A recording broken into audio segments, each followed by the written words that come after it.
Good morning, lady bosses. Donna Manley coming at you Tuesday morning, 10 a.m. on the dot. And I'm happy to be here, and I will be happy to be with you as soon as you all jump onto this call. So we'll just kill some time before we get started, give it at least a minute before we get started. But it's really funny. I got on the Zoom call today, and I was using pandemic to just give all the gray hair a break and see if I wasn't possibly going to just leave it alone and go gray. Morning, Rachie. And it's funny, this morning looking at it and seeing how many colors I seem to have going on in my hair made me decide, yeah, I'm not hating it, but I'm not loving it. So I think this weekend the box is coming out from under the cupboard. Oh my God, Stephanie, if you heard that, please forgive me. But yeah, I do my hair out of a box. But yeah, I think I'm going to do it this weekend. So anyway, just some girl talk till we get started. Somebody else jumped on, but I can't see yet who it is. Okay. I did learn, I don't know, they changed a few things. Oh, it's Lynn. Good morning, Lynn. I think they changed a few things on the Facebook Live platform because comments aren't coming up automatically now anymore. I have to swipe them in. Now they're there, but they weren't there a second ago, so that's kind of crazy. Okay, we're at 10:01. Actually, we're almost at 10:02, so let's get started. Topic today is helping others and when to let go. And you might think, what the heck is that about? Because why would I want to stop helping people, right? As women, we're nurturers. We want to help people. We just, so many of us just have a heart to see people living their best life. And if they're not, we want to help them. We want to fix it. We want to help them to achieve that because we care. And like I said, we're just nurturers by nature. So it's just something we want to do. So why would you want to stop? Okay. Well, let's think about it. Let's think about it in all areas. You've got business, you've got personal. This just trickles into every area of life. So from a business standpoint, good morning, Cindy. From a business standpoint, maybe you have employees, maybe you have coworkers, but I'll throw out some situations where we might get caught up in really wanting to help people. So maybe you have an employee. Maybe that employee is a bookkeeper and she's so sharp. She's so good at what she does, but you can just see that her overall knowledge of finance and, beyond bookkeeping, accounting she's just so sharp, and you just know she could be doing more than what she's doing. Good morning, Stephanie. Oh, Stephanie, I just talked about the fact that I'm going to dye my hair out of a box this weekend. And I said, I hope Stephanie didn't hear me say that. Anyway, back on topic. So you just see so much potential, and you, by the way, know that there's going to be an opening in a few months for maybe a corporate accountant. So you really want to help her because you know she could be doing so much more. Or what about a coworker who's totally stressed all the time, totally hates their job, and you want to help them? You just really want to help them to find something better, to do something different. How about network marketing, direct sales? Because a lot of you women, a lot of today's women are doing either side hustles or their main hustle is in these areas.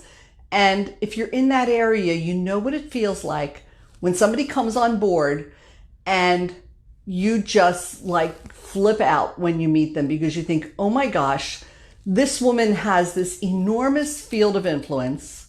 She's so charismatic.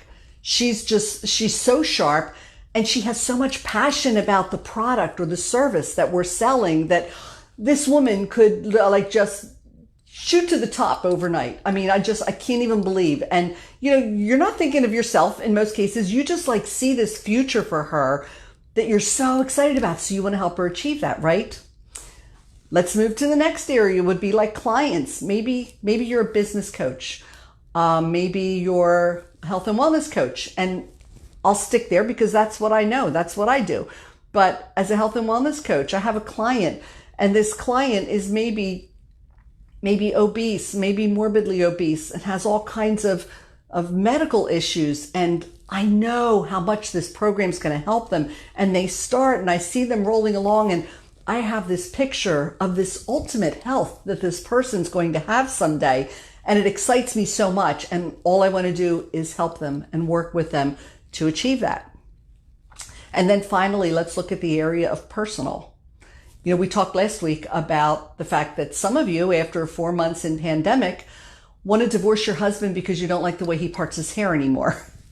And that sounds stupid out of context, but in context last week, it's just how little things can just build to the point where, you finally got that last straw that breaks the camel's back. So, maybe you've got a girlfriend going through that. So, you see it. Do you just like jump in there with her and, yeah, I know his hair's ugly, you should leave him?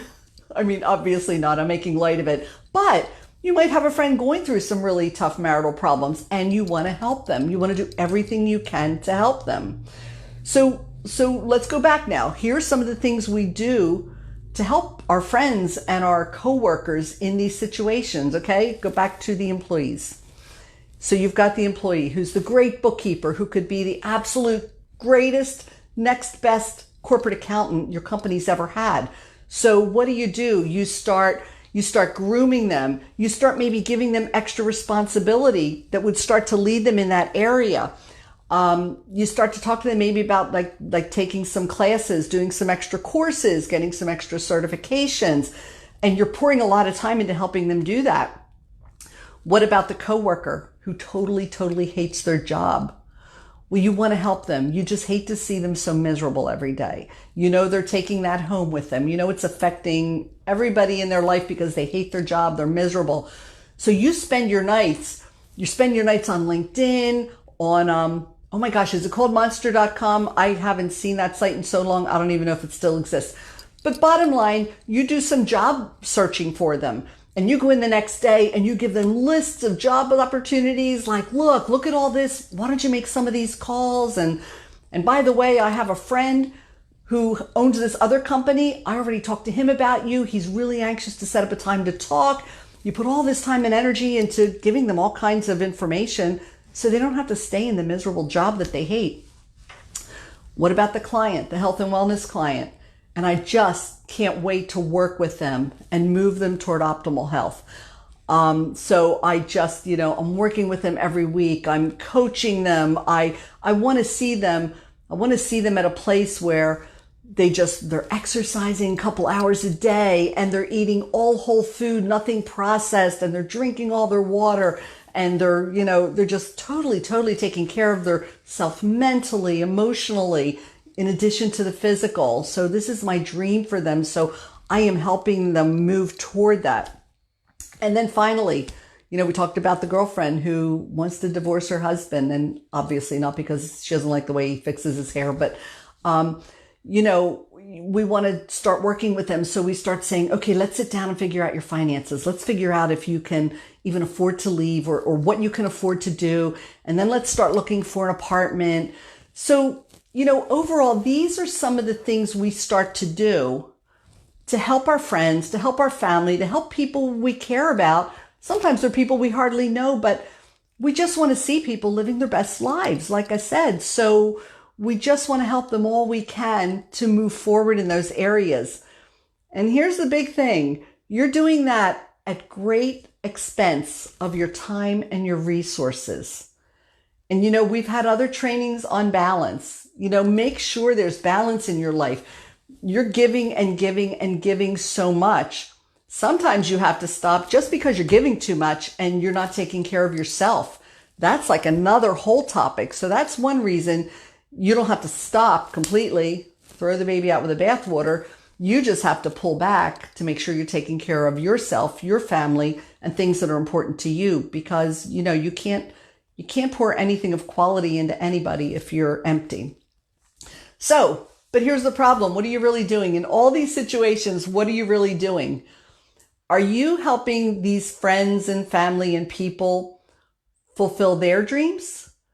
Or are you helping them to fulfill the dreams that you think they should have? Because I'll tell you what, very often we have this image of where people should be and what they should do and who they should marry and what kind of job they should have, because we see certain traits, we see certain strengths, we see things that we think would fit together so perfectly over here. But is that what they want? Is that what you think they should want? And that's where you have to be really careful. And this is where you have to really look at all this and think about letting go. What's best for you, what you think is best for them, is not necessarily what's really best for them, right?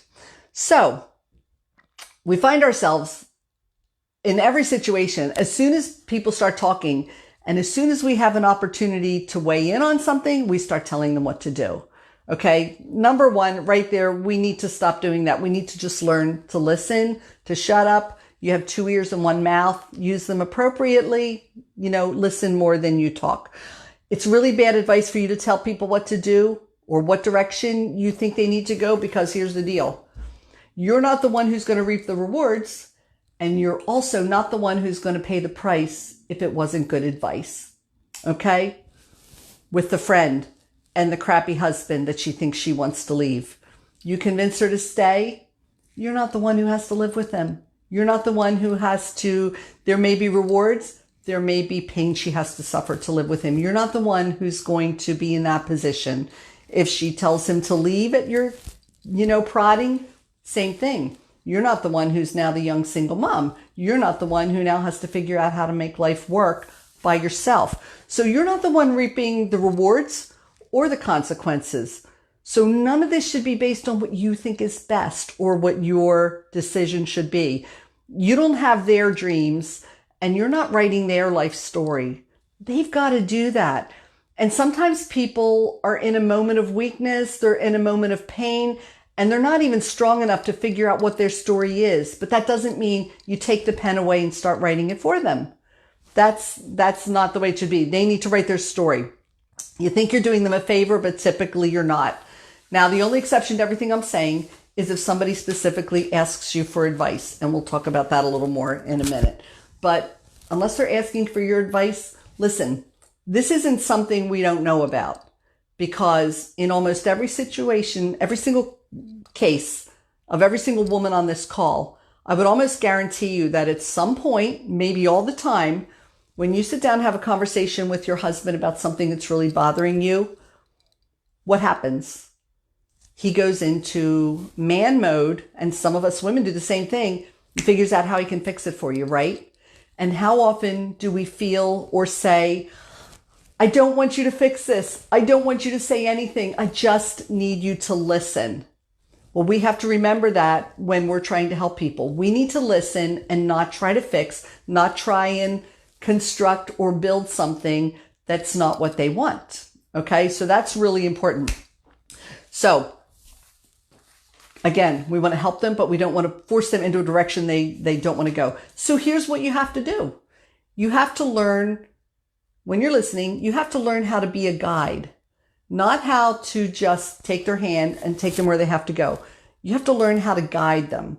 And the way you're going to do that is to ask a lot of questions. Ask questions that will lead them to making decisions about what they want to do. Okay, that's the best thing you can do.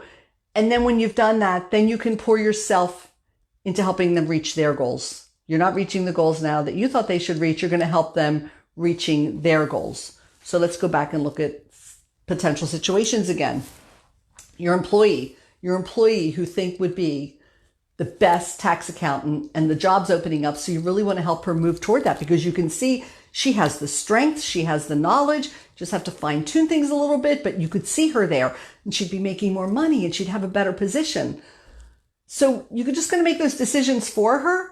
How about sitting down and having a conversation and saying things like, and just leading it like, tell me where you see yourself in this company in 5 years. And tell me, what do you feel are your strengths? And what do you like about your position? And ask those kinds of questions, because you might be really shocked to find out that her real dream is to totally move out of the numbers and maybe work in customer service or work in sales, because she really wants to work with people. But you don't know that if you don't have a conversation, right? You would have been dragging her down this road that she never wanted to be on. So have a conversation. How about your coworker who's just so miserable with their job and you're just determined to get them out of there and find them something better?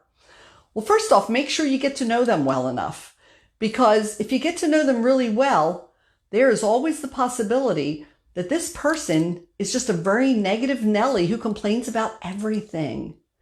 So no job in the world is going to be any better than the one she's in, because no matter where she is, she's going to complain. And guess what? If you're the one that steered her to a new position, and now, of course, she hates that one too, because that's her nature, guess who she's going to blame for being in this miserable job? So yeah, listen to them, have a conversation. And that might not be the deal. But again, ask questions. And if you're determined, okay, they're not a negative person, there are really some problems in this job, talk to them. How, like, what do you think you'd want to do? Do you think do you feel like you're up to making a change? Or do you want to stay here and make it work? You tell me, what do you want to do? And then when you ask enough questions to lead them to their own answers, then the thing you ask is, okay, how can I help you and how can I support you? Because we do want to help them, right? That's what started all this off. We're trying to help people do things they don't want to do. How much more fun is it going to be to help somebody to do what they're made for and what's going to really fulfill their dreams? So they're the questions you ask after any of this. Then you've got the situation of the downline, the MLM, the network marketing, the fabulous person who just landed on your team, who could be the next major rock star. Well, how about having a conversation with them before you tell them anything, before you give them any kind of a course of action? Have a conversation. Like, what do you want out of this? Is there a dollar amount you'd like to earn? What kind of hours do you even have to put into this? Where do you see yourself with this business? Because until you start asking questions and having a complete conversation, you don't know that they might not say, you know what? You know how passionate I am about this. You know how this changed my life and I would love to shout it from the rooftops. But as far as the business, hey, you know what? I've got a lot going on in my family right now. I've got a lot going on with my day job. I just want to help a few friends and family to find what I found. That's all I want. And you know what? Are you going to plug this person into 15 hours of trainings and everything else a week if this is what they want out of it? No, of course not. So it's important to understand what they want and stop trying to drag them along the way and plug them into things. You're trying to put a square peg into a round hole if you're trying to fit them somewhere they don't belong or they don't want to be. And you're just going to turn them off and they're going to go the other direction anyway. And something we say all the time is it's so much easier to lead 1,000 than to drag one. And if you're trying to get somebody to do what you think they should do, oh man, you are dragging all the way. And that is no fun. And that's exhausting. And talk about using all your time and resources and emptying yourself. There's no more frustrating way to do it than with somebody who doesn't want your help. So make sure you know what people want. And then when you know what they want, okay, maybe all they want to do is help a couple people. Well, that doesn't mean you ignore them because you're going to put all your energy on the people who want a lot. No, you're not going to be working with them as closely because they don't want to do that, but you still have to be there for them. You still have to support them. You support people in their goals, whether those goals are little or whether those goals are big. That's critical. And here's another critical thing.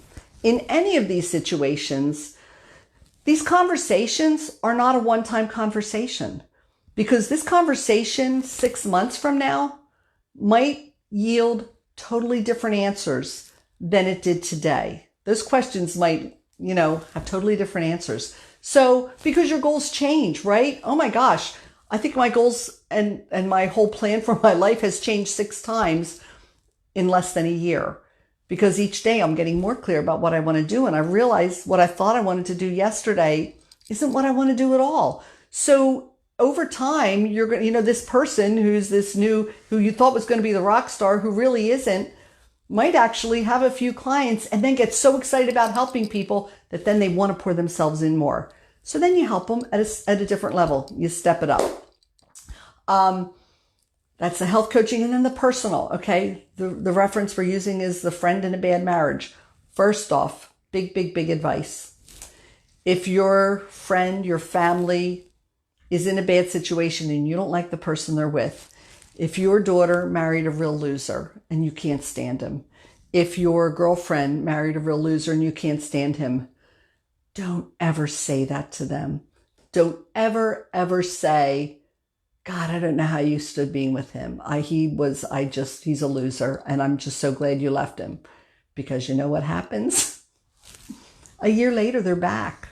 That happens often. So try, if you've already done it in the past and you've got to like backtrack and backpedal and figure out, oh my God, how do I smooth this over? Then maybe you can say, look, I don't know, things have really changed and I feel differently about him now. Say what you have to, but honestly, if you steer somebody in a direction and you've made it very clear that you can't stand the person they're with and they end up coming back, they're always going to feel like you hate their boyfriend or their spouse and they don't have your approval. And that's tough. That's tough with family and friends. We just want to feel like we're all one family and we all care about each other. And to know that you don't like the person I'm with is just tough. Girlfriend who's on this call and I were talking about that the other day. It's really hard when you're with somebody and you feel like other people either don't like them or don't accept them. So that's a tough thing to work through. So just be really careful, first off, not to ever say that. That's the first thing. But then after that, again, listen, ask questions, don't tell them what to do. With the girl with the marriage, one of the most important things I think for anybody who's going through those kinds of struggles is really encourage them to sit down and think about the things that drew them to that person. What were the things about him that really attracted you? And right now, you think you hate everything about him, but right now, tell me, what are their top strong points? Because sometimes just bringing you back to that makes you realize that maybe some of the stuff you're thinking about is just really, ridiculously small, that you shouldn't even be letting it take you to this point. But think about the good. Try and focus on the good stuff. But, ask them to remember that. And if it leads down a road where you're asking questions and they are really just, this is over. Another thing to be cautious of, if they ask you, what do you think I should do? Don't ever tell them. You tell them, what do you think you should do? Don't ever be the one to steer their decision, ever. What do you think you should do? And I will support you no matter what that is. That's what you need to say. So that's the road you take with somebody who's having personal issues. And then you support them. And then you help them. Then if they need help finding an apartment, whatever. But you're helping them to travel the road with a destination that they chose, not one that you chose. Okay, that makes all the difference. So bottom line with all this, stop assuming you know best for everybody, because you don't. And you're going to spend a lot of time and energy. You're going to waste so much time and energy and emotion helping somebody to achieve something they don't want. Why would you want to do that? Take the time, listen, ask questions. And then when they know what they want, when they've decided what they want, then be the friend, be the family, be whatever you are to them, and help in any way to move them closer to that, by saying, how can I help? How can I support you? That's it. I hope that helped somebody. I just think as women, we try so hard to help people, and let's just make sure that you're helping them in the right way and making it most beneficial for them and for you. That's it, ladies. Good being with you again. Have a great day, and I'll see you next week.